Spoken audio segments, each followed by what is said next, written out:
Okay, by chance, I went over to my in-laws' house to run some errands and drop some stuff off or whatever. And I managed to get my father-in-law alone, and I took him to the store to get some stuff. And we had we had a conversation. And by chance, this wasn't planned or anything. Things just happened. And I got the idea, hey, let me see if I could, you know, maybe this will be pretty much my first time I would interact with my family, my Jehovah Witness family, directly about the issues that I'm concerned with, without giving too much away. Basically, I'm going to ask a lot of questions. So there was a lot of things revealed in this conversation that I'm still trying to process, and it was so candid. And what was nice about it is I get to sort of test out my theory on how to approach Jehovah Witness family without pissing them off or, sending out warning signs or red flags by having a civil conversation and not letting it go into a confrontation. So in this thing here, I'm employing the things that I've learned in the past almost 2 years of how I should approach this particular delicate situation and what subjects I should bring up that is a argument killer or a subject that they really have no answers to. But I mind you, my father-in-law has an answer to everything. It may not be the right answer or the answer that I'm looking for. It is pretty much filler. And what you'll see what you'll hear in this conversation is that he's providing a lot of filler, and the filler is comprised of the same Jehovah Witness propaganda. I mean, it runs almost the whole gamut of their doctrine, just about. We cover a lot of things that he brought up, but I had to sort of, get back and bring it back to the subject that I was concerned with. And my number one sort of thing to make them think is, who is your mediator? That is the basis of Christianity, in my opinion. That's just the bottom line.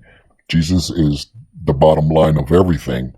So I challenged him as to, who do you think your mediator is?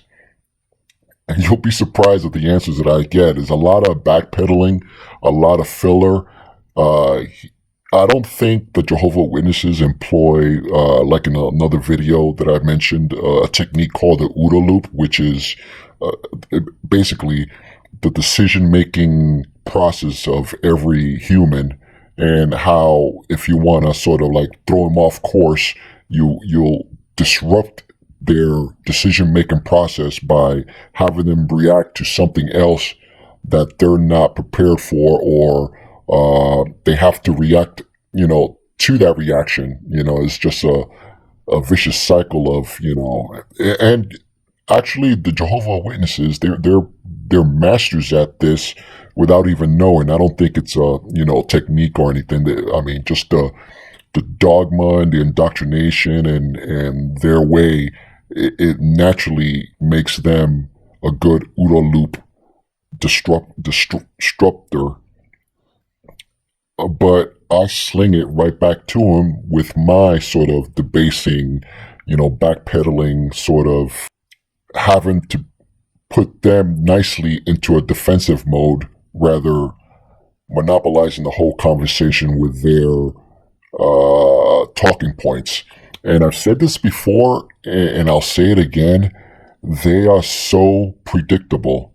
I mean, everything here was predictable as to what he was going to come back with. Like when we talk about apostates and apostate sites, he sort of dismisses all apostates as disgruntled, angry people leaving the faith to trash the faith or to bring it down, where in reality, as we see in YouTube and all other platforms, is these are hurt people that want justice and are, pretty much tossed aside and forgotten. These are just people that want justice and to be heard. But that is the way of propaganda and so many other things. I mean, there was so much to this conversation. So let me shut up and play this. And what my whole thing that I take out of this, my flexing of my muscles in this particular sense is, I was sort of proud of myself and kind of let me know that I was ready to go further with this, with my wife specifically and kids, in this sort of trial run that I had with my in-laws, my father-in-law, is I didn't get angry. I was not angry. I took what they had to say. I took it when what he had to say, processed it, and sort of, did my thing with that without anger being part of it.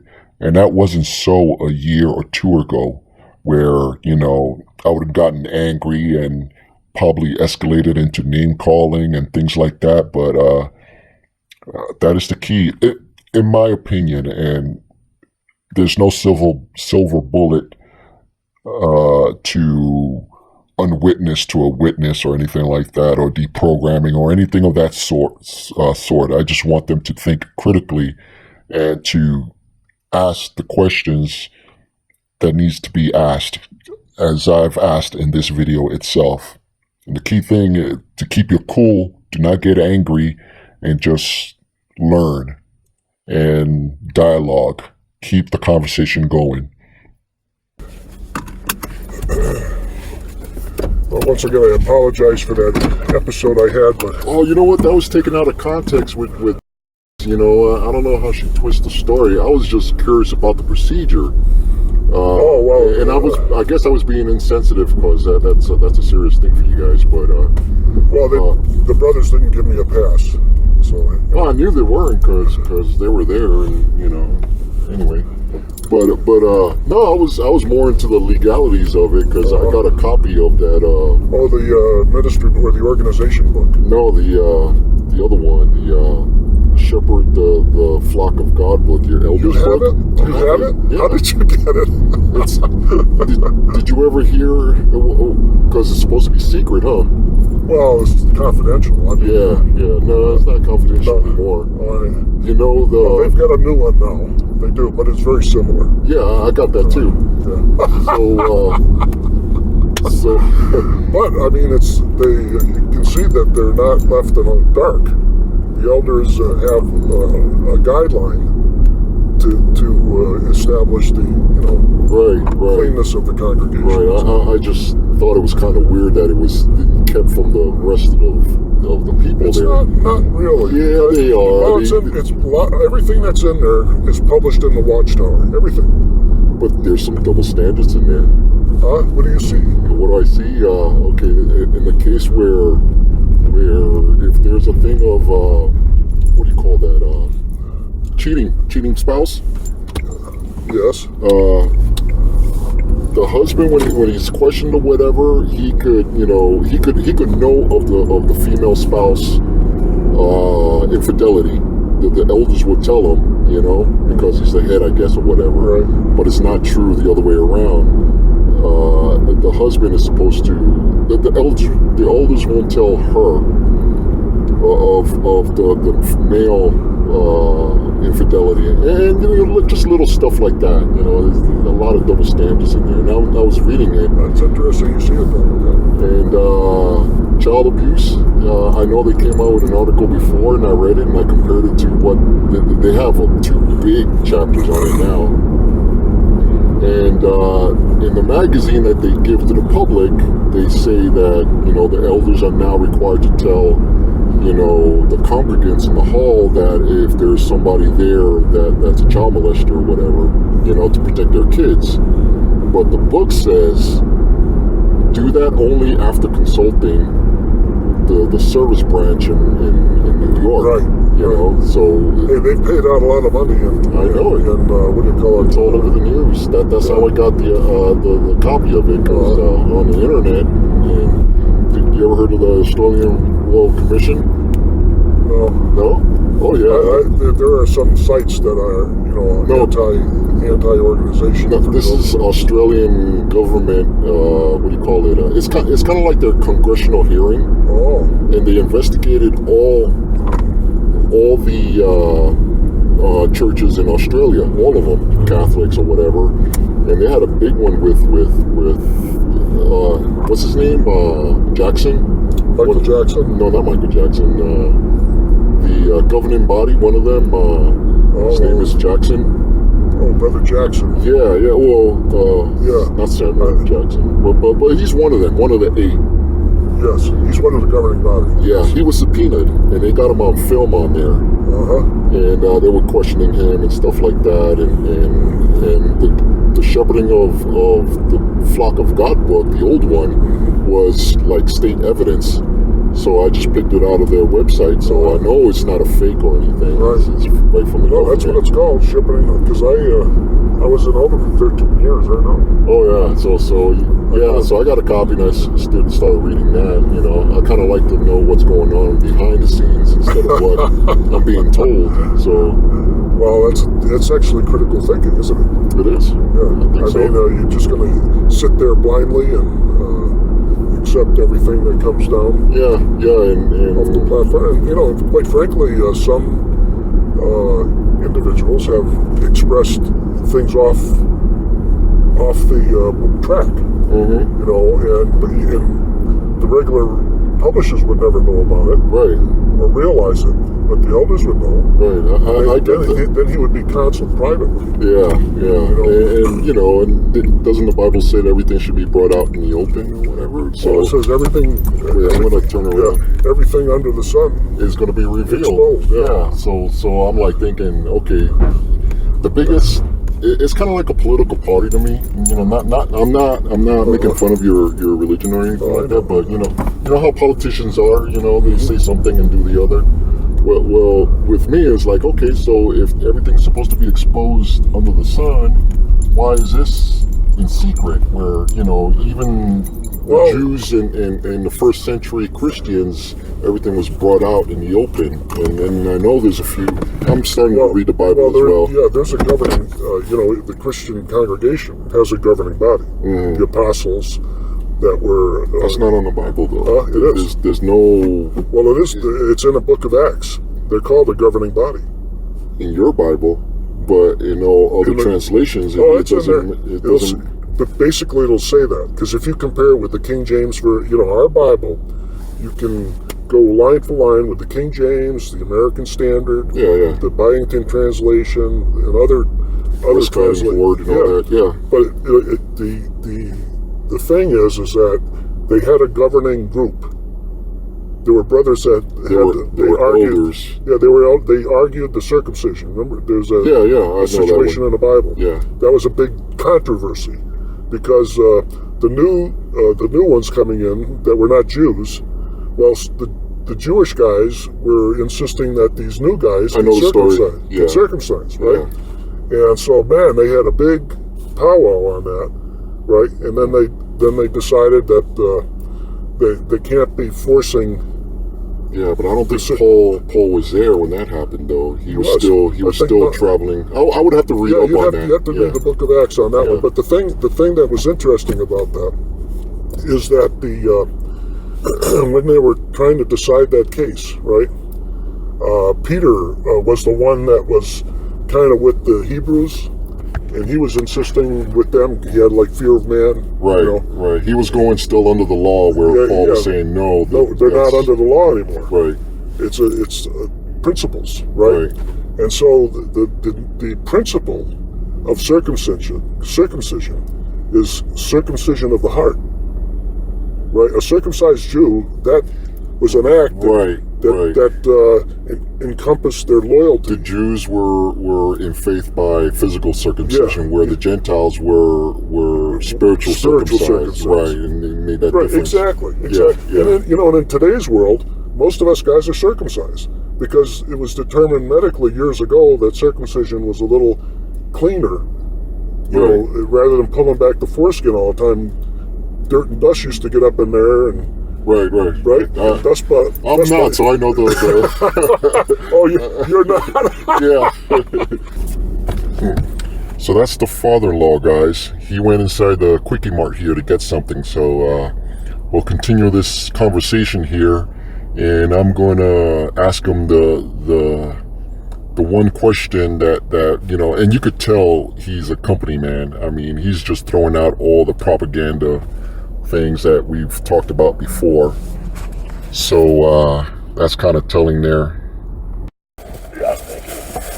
Yeah, so that thing with asking her questions about the procedure and everything, that's all it was. It wasn't me, saying, oh, he's got to get punished or whatever. It's like, I know you're being punished enough with being on your case, so I do have a personal question to ask you that I'm curious about, and this is because I'm reading the kids are being indoctrinated into the JWs and stuff, so I really want to know what they're getting into now.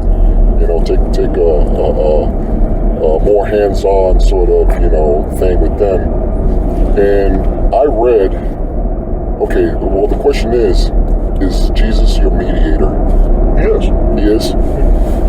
He's not Almighty God. Jehovah's God. Jehovah is his Father. And Jesus is our chief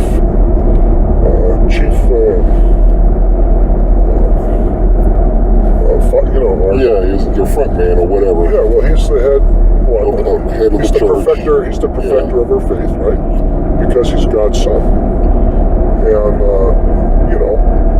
And so have you gone to the website jw.org? I have. So like you were saying before, there's some websites out there that are against or whatever. Yeah, but we call them apostate websites because a lot of them are just disgruntled former Jehovah's. Right, I know that case, but I look at things from both sides. So I take what's being said from one point of view and compare it to whatever, So I went and I checked to see if Jesus is really Jehovah's Witnesses mediator, and it said it's not. It's only mediator for the 144,000.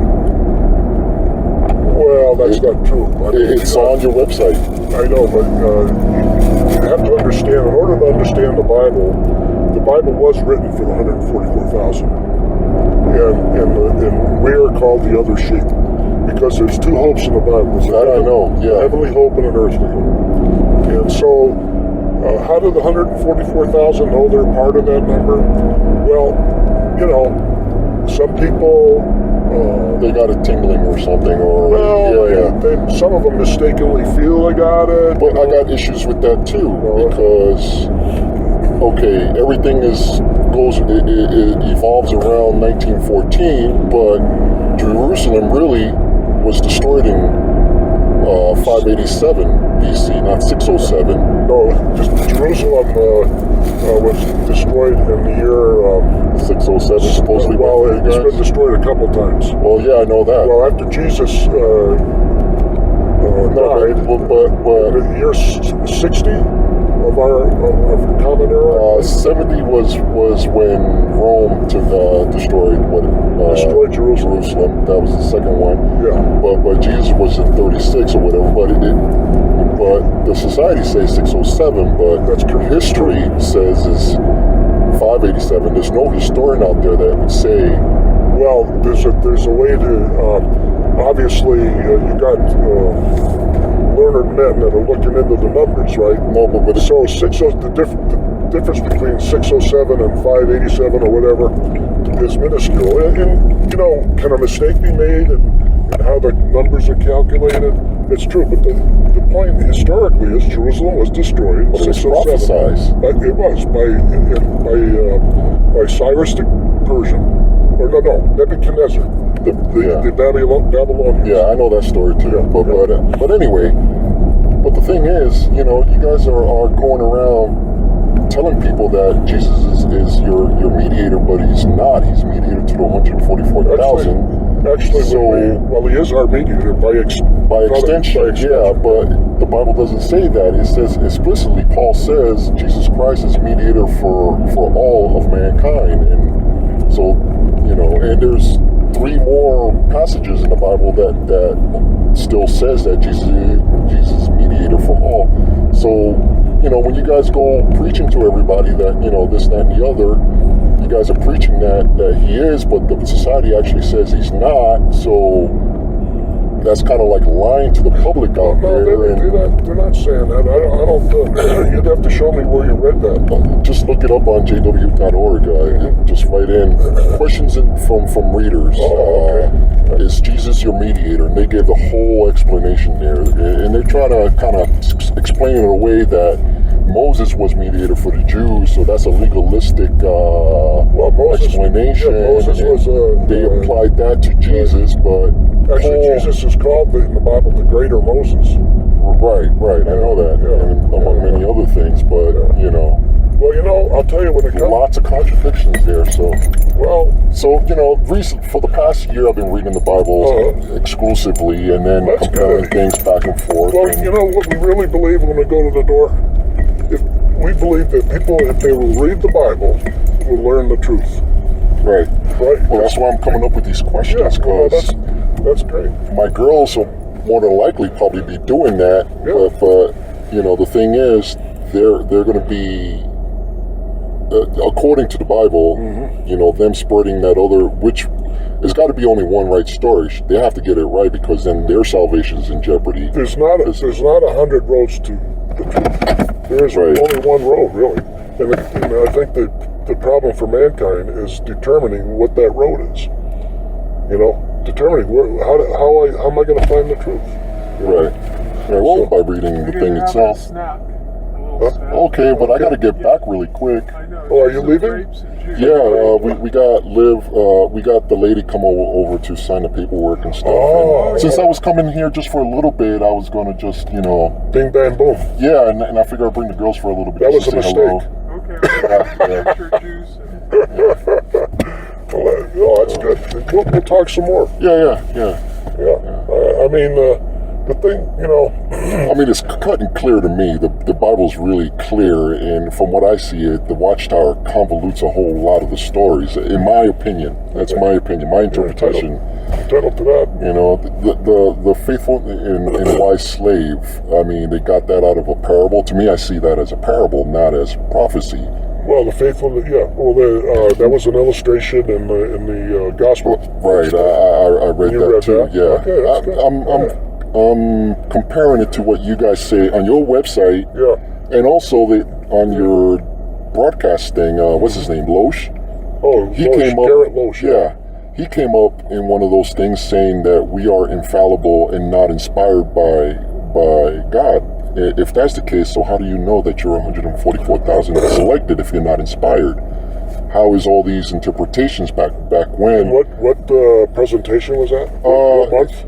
I don't know, but it was on the broadcast, the videos.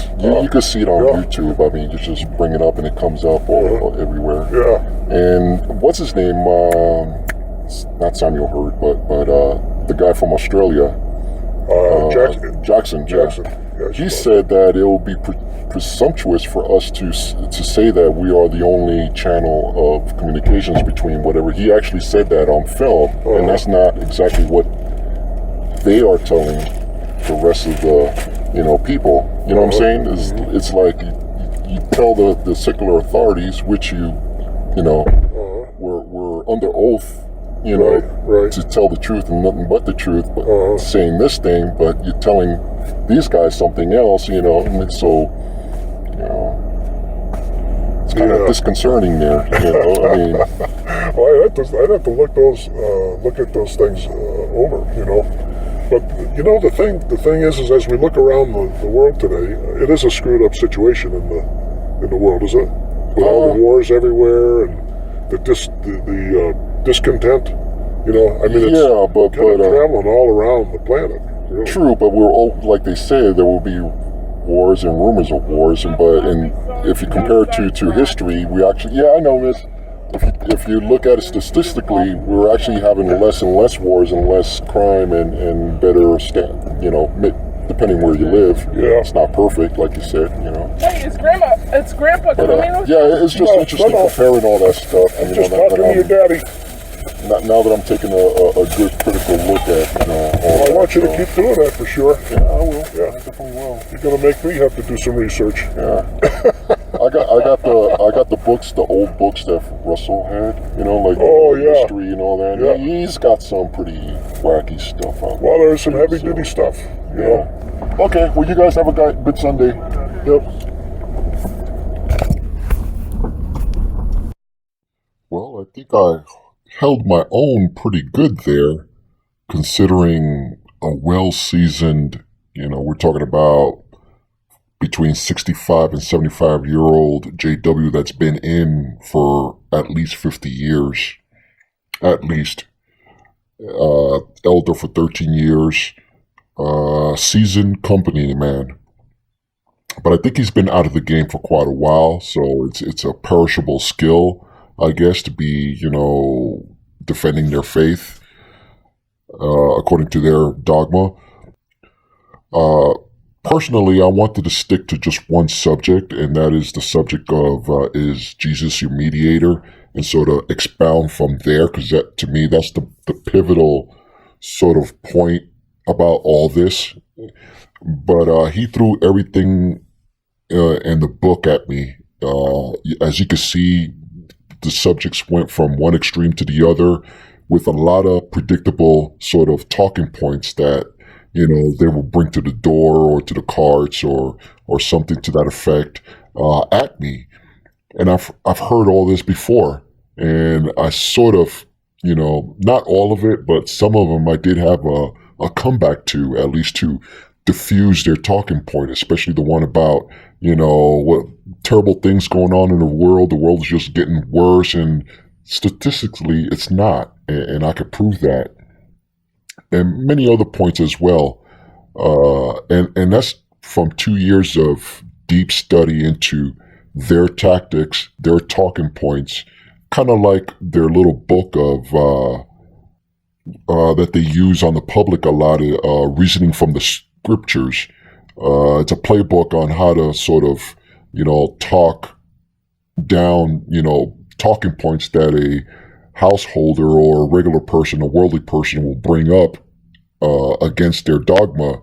But I have that book and I read it, some of it, and I don't touch those subjects at all. I don't go into the Trinity.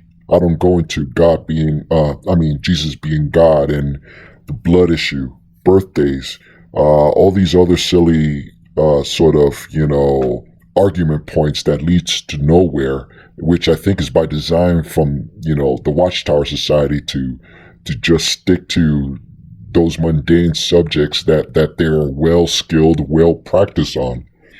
Instead, we're coming in from left field, out of nowhere, with, hard hitting subjects that is more critical than what they want to talk about. And he tried everything to sort of, debase me and to get me to lead me to go somewhere else, monopolize the conversation. But with, humility, I hope, and understanding and love, because he is my father-in-law, and I do like the guy, I have to admit. He's a likable person. Don't fall into that trap. I mean, this is my first run at this, and I didn't lose my cool, and I'm so glad, because it could have gone horribly wrong the other way around. But I think we kept it civil, and it looks like there's an opportunity or a segue into more discussions later on, which honestly I don't want to get into. I don't want to debate regular JWs or my distant in-laws or whatnot. I just want to have a conversation with my wife and kids, because those are my target to hopefully set them free from this nonsense. The wife, it'll be gravy if she did wake up, but it's mostly the kids, because they're still moldable, and they have critical thinking skills that hasn't been squashed by the society. So there you have it. Pretty amazing in my opinion. I'm still mulling this over, like I said, to this day. So okay, I'll see you next time.